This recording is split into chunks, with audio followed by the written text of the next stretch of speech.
Opening FPCs are everywhere in your tech, from your phone to your smartwatch, but they aren't all the same.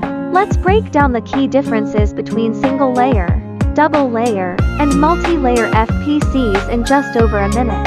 Single layer FPC. First up, single layer FPC.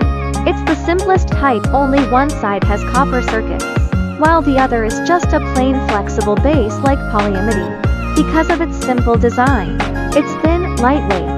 You'll usually find it in gadgets that don't need complex wiring, like wireless earbuds for basic signal transfer or simple remote controls.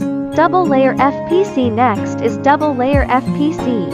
As the name suggests, it has circuits on both the top and bottom sides of the flexible base. To connect the two layers of circuits, small holes called vias are drilled through the base. These vias let electricity flow between the top and bottom. This means it can carry more signals than a single layer FPC, making it perfect for devices like phone camera modules or tablet touchscreen connectors.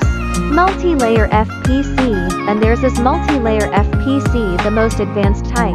It stacks 3 or more circuit layers, with thin insulation sheets between each layer to keep them from shorting.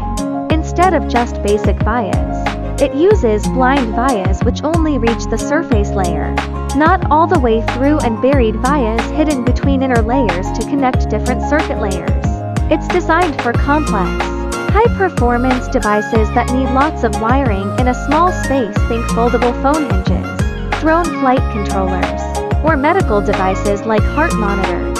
Closing. To sum up, single layer for simple, cheap needs, double layer for more signals, multi-layer for complex, high-tech gear. Got a question about which FPC fits a specific device? Leave it in the comments.